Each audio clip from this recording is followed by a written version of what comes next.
تكريم الاهرام تقول ايه في تكريم مؤسسه كبيره زي الاهرام لحضرتك؟ والله انا اولا سعيد بوجودي في وسط المجموعه الكبيره في النجوم عناصر اللعبه، وزائد ان تكريم من مؤسسه كبيره زي رابطه الاهرام.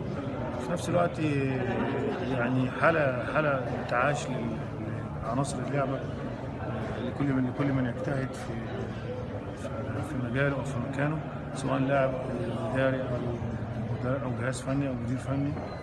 فدي او حتى الناس اللي بتجتهد من خلال المجال الرياضي الاكاديميات، فدي حاجه كويسه وان شاء الله تكون وكمان بتعبر عن كل واحد على مدى اجتهاد طبعا، وبتدي مؤشر كويس لفرد ان انت شغال كويس وبتعمل كويس. كابتن حسام، فرقه النادي المصري بقى ليها شكل، بقت المربع الذهبي دلوقتي، يعني الناس شايفه في تغيير كامل لاداء المصري وشكل المصري بعد تولي الكابتن حسام حسن والجهاز الفني التابع ليه. في طفره حصلت في النادي المصري. تعليقك انت بتشوف الجمهور النادي المصري محتاج ايه، والنادي المصري محتاج ايه عشان ينافس مع النادي الاهلي والزمالك؟ بص، كل الامور في بدايه طبعا بدايه توفيق من عند ربنا، زائد تكوين المجموعه اللي هي تساعد على نجاح المنظومه، اللي هي رئيس مجلس المؤسسه الرياضيه، زائد الجهاز مسكنا في ظروف صعبه جدا، ثم اللاعبين اختياراتهم وتكوين الفريق مع عناصر مقبوله الناس كلها سلوك، لكن الحمد لله ربنا اكرمنا بيهم ان هم سلوكيا على اعلى مستوى، زائد فنيا عندهم مش متشبعين، يعني عندهم روح كابتن حسام، روح وفكر، فكرهم والفكر اللي احنا بنمناسبة ده الروح. الناس اللي كانت بتقول الكابتن حسام حسن عشان روحه، لكن احنا بنشوف دلوقتي مدير فني على اعلى مستوى، مدير فني قادر ان هو يخلي فيه شكل لفريق، وانت سكت ناس كتير فعلا اتكلمت في الفتره اللي فاتت زي اي مدير فني بيبتدي. لكن دلوقتي انت حطيت بصمتك مع منتخب الاردن، حطيت بصمتك مع نادي الزمالك، حطيت بصمتك وصعدت لعيبه كتير دلوقتي نجوم.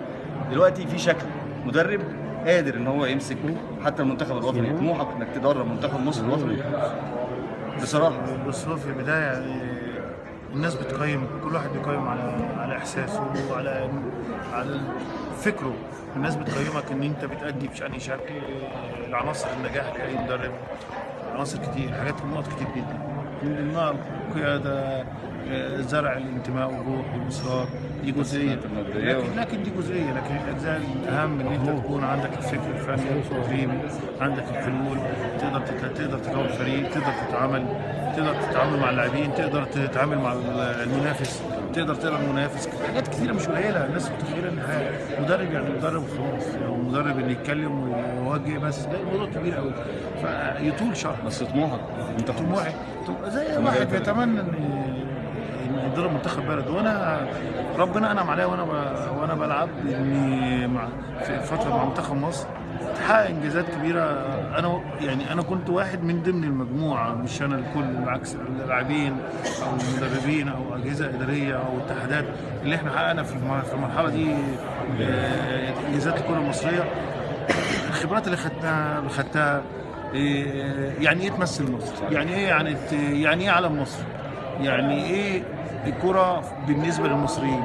كل الكلام ده موجود انا احس بيه، واحس بالشعب المصري، واحس ايه اللي بيفرح مصر.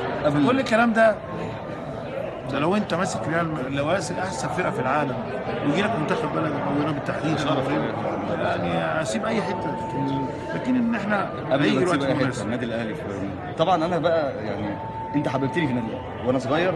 انا لما فتحت عينيا حسام حسن جبت تيشيرت رقم 9، وده لازم الناس كلها تعرفه. ودايما انا على الفيسبوك بقول رايي، ده مش رايي طبعا رسالتي مجروحه، لكن انا اتمنى كاهلاوي بجد ما يخليش اي مصلحه ان كابتن حسام حسن اهلاوي يمسك النادي الاهلي الاول وبعد كده يدرب منتخب مصر. وده طموحي، انا متاكد ان انت ان شاء الله قادر انك توصل منتخب مصر كاس عالم وابعد كمان ان شاء الله.